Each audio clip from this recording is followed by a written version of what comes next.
तो आप सभी का स्वागत है। होपफुली जो डस्ट है कट ऑफ की वो सेटल डाउन हो गई होगी।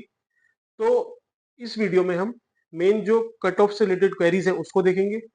जो मेंस में करना है वो सब हम एक ओवरव्यू लेंगे, और जिसका सिलेक्शन लगभग कम नंबर आ रहे हैं उसको क्या करना है उसके बारे में भी देखेंगे। सबसे पहले कट ऑफ। अब देखिए, कट ऑफ पे मैं सबसे पहले आपको वही रिपीट करूंगा जिसके 85 प्लस मार्क्स आ रहे हैं। ठीक है, नेट 85। 85 मतलब आपके माइनस नेगेटिव मार्किंग होने के बाद जो नंबर है वो 85 होने चाहिए। 85 अगर आपके आ रहे हैं और प्लस, उससे प्लस ही हैं, तो आप सेफ जोन की तरफ हैं। आपका सिलेक्शन मोस्ट प्रोबेबली हो जाना चाहिए, हो जाएगा, क्योंकि 85 टू 90 कट ऑफ इतनी रहेगी। आप देख लीजिएगा, ज्यादा स्पेकुलेशन पढ़ना मत, क्योंकि अभी मिड अगस्त में आपका रिजल्ट आ जाना है। ठीक। नेक्स्ट बात जो मुझे बोलनी थी आपसे कि सपोज जो 85 प्लस स्कोर कर रहे हैं, इवन 85 भी कर रहे हैं, तो अगर आप सपोज मेंस का प्रिपेयर नहीं करते हैं तो अगस्त में रिजल्ट आएगा। कमीशन आपको 3 महीने देता है, सपोज कि 3 महीने बाद आपका मेंस है। 3 महीने मतलब 90 डेज। इधर देखिए 8 पेपर है, 10-10 दिन एक पेपर को देंगे, तब जाके 80 दिन में ये पेपर कंप्लीट होंगे। आप लिखेंगे कैसे? मैं बोल रहा हूँ, अगर आप अभी फेलियर मान के बैठ गए कि आपके 85 प्लस मार्क्स है, आपका नहीं हो रहा है, तो आप समझ लीजिए जब रिजल्ट आएगा आपका होगा, तब आपके उसके बाद मेंस भी नहीं होगा। नहीं होगा मेंस, लिख के ले लीजिए, नहीं होगा, क्योंकि उस लिमिटेड टाइम में बहुत एक्सेप्शनल पढ़ाई करनी पड़ेगी, बहुत ज्यादा प्रैक्टिस करनी पड़ती है, अदरवाइज नहीं होता। ठीक है, तो आज इन्हीं चीजों को डिस्कस करेंगे। आप मेरी उनसे एक रिक्वेस्ट है जिन्होंने, इनके 90 प्लस स्कोर आ रहा है, कि आप एक बार सी सेट से जरूर अपनी आंसर की से मैच करके देख लीजिए। क्यों? क्योंकि मेरी अभी 2-3 बच्चों से बात हुई है जो 100 प्लस स्कोर कर रहे हैं, लेकिन सी सेट में अनफॉर्चुनेटली वो जो कट ऑफ है 33%, उससे 2-3 नंबर पीछे रह जा रहे हैं। तो प्लीज ये उन सबसे रिक्वेस्ट है जो अपने आप को सेफ समझ रहे हैं, 90 प्लस जिनका स्कोर है। ठीक है, अब आते हैं ये अपना सिलेबस है। अब मैं थोड़ा स्क्रीन से पीछे जा रहा हूँ तो आपको, ताकि अच्छे से विजिबल हो। जनरल हिंदी ऐसे GS 1 2 3 4, और आपके ऑप्शनल में ये स्टेट ऑफ उत्तराखंड के बारे में सामान्य ज्ञान पूछेगा। ये सिमिलर है जो और कमीशन पूछते हैं, जैसे यूपी PCS है, एग्जैक्ट लगभग उसी को कॉपी करते हुए ये एग्जाम है। ठीक।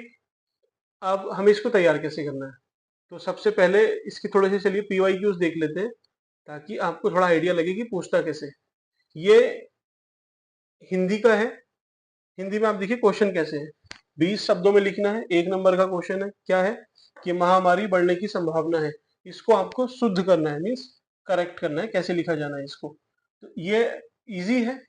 अगला, वन अनाधिकृत प्रवेश का निषेध था, इसको भी आपको करेक्ट करना है। तो इस तरीके से पूछता है। एक ये पर्यायवाची पूछ लिया कि आकृति का पर्यायवाची नहीं है, बनावट, आकार, निराकृति, गठन। तो इसमें से ओड वन आउट करके आप निकाल सकते हैं।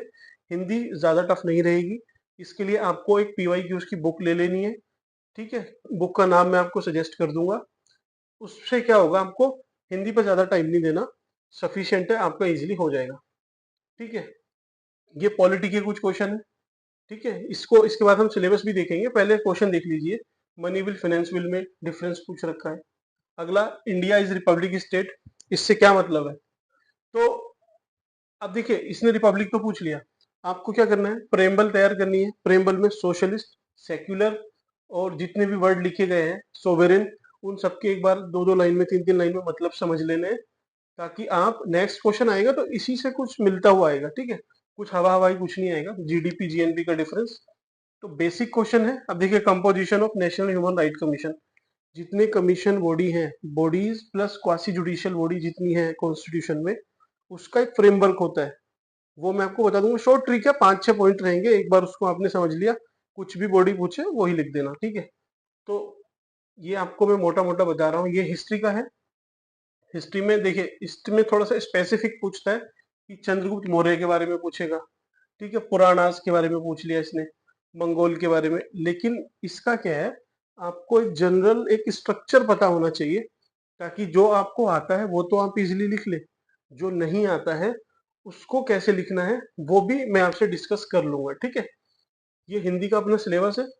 सबसे पहले आपको सिलेबस डाउनलोड करना है, और सिलेबस के एक एक वर्ड को अच्छे से तैयार करके, ये 8-10 दिन में आपका तैयार हो जाएगा। PYQ से कर लेना, ज्यादा टफ नहीं है। ठीक है, निबंध ऐसे में देखिए, ऐसे तो अपने आप में आप इसको प्रिपेयर अभी मत कीजिएगा। आप जब प्री का रिजल्ट आ जाइए तब आप इसको उसके बाद कर सकते हैं, क्योंकि इसमें प्रिपरेशन जैसी कुछ चीज नहीं है। जो आप जीएस में पढ़ते हैं चारों पेपर में, उसी सबको मिक्स करके आपको लिखना होता है। कैसे लिखना है उसका एक तरीका है, वो मैं आपको बता दूंगा। ऐसे मेरा बहुत स्ट्रॉन्ग है, कभी यूपीएससी में one of the highest marks थे मेरे ऐसे पे। खैर छोड़िए, वो तो काम का नहीं है। तो इस पे आते हैं अपना निबंध की। आप टेंशन मत लीजिए, आपको ये प्री के बाद देखना है, ठीक है। अगला है जीएस 1। जीएस 1 का सिलेबस ऑलमोस्ट यूपीएससी, यूपीपीसीएस और ये यूकेपीसीएस सिमिलर है। आपको सेम पैटर्न पे तैयार करना है, ठीक है। बस इसमें का क्या ध्यान रखना है आपको कि ये जो हिस्ट्री है, हिस्ट्री में ये स्पेसिफिक पूछता है कि किसी किंग के बारे में पूछ लेगा, तो कहाँ कहाँ फोकस करना है वो भी मैं आपको बताऊंगा, जैसे अशोक के बारे में, ठीक है। तो चलिए उसको भी डिस्कस करेंगे बाद में। अगला पेपर 2 है। इसमें polity, IR, governance, RP act, constitution, तो ये 5-6 मोटे मोटे पॉइंट है। आपने एक बार उनको देख लिया, उसके बाद इसमें कुछ रह नहीं जाता, बस उसको यूज करना आना चाहिए आपको।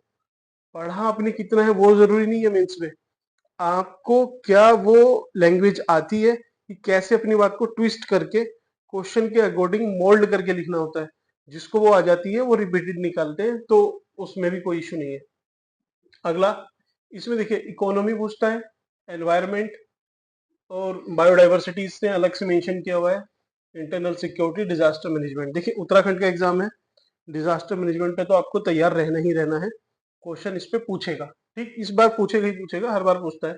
अगला जैसे एग्जाम्पल लेते हैं बायोडाइवर्सिटी, तो मैं क्या बोल रहा हूँ कि आपको तैयार कैसे करना है। तो बायोडाइवर्सिटी क्या है, आपको हिप्पो, HIPPO, आपने ये कीवर्ड याद किया हिप्पो, इससे आपको बायोडाइवर्सिटी सॉल्व करनी है। कैसे, वो पूछेगा कि क्या कोज है बायोडाइवर्सिटी लॉस के। तो H से हैबिटाट फ्रेगमेंटेशन, I से इन्वेजिव एलियन स्पेसीज, P से पोल्यूशन, फिर P से पोचिंग और O से ओवरग्रेजिंग।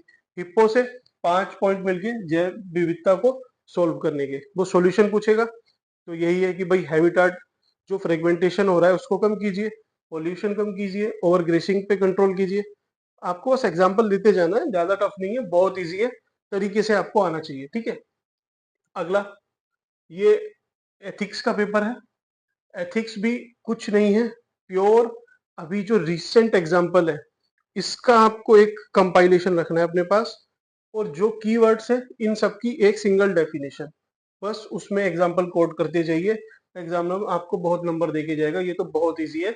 इसको भी आप ऐसे प्लस दिस पेपर और हिंदी, ये 3 आप प्री के बाद भी तैयार करेंगे, रिजल्ट के बाद आई मीन, तो आप आराम से कर ले जाएंगे, कोई इशू नहीं है। 5th और 6th ये जो है ये उत्तराखंड स्पेसिफिक है। इसको इसके लिए मैं मेन आपको बोल रहा हूँ कि इसके लिए आपको अभी से तैयार करना है। आप लिख के ले लीजिए, इसको बाद में तैयार नहीं कर पाएंगे क्योंकि बहुत स्पेसिफिक पेपर है। सिलेबस वेल डिफाइंड है, बड़ा सिलेबस है। उत्तराखंड स्टेट छोटा है लेकिन सिलेबस काफी बड़ा है, क्योंकि वो स्पेसिफिक पूछता है कि ढोल पाल की कुछ डांस वगैरह था, मेला था शायद, उसके बारे में पूछ लिया था। ऐसे इससे पूछता है, तो आपको इसके लिए थोड़ा सा प्रिपेयर होके जाना है, ठीक है। सो मेरी साइड से यही था। आपको समझ में आया हो तो लाइक कीजिए, और आपको किस चीज पे वीडियो चाहिए मैं आपको एक्सप्लेन कर दूंगा इस वीडियो में, आप मुझे कमेंट सेक्शन के थ्रू बता दीजिए, ठीक है। So thank you.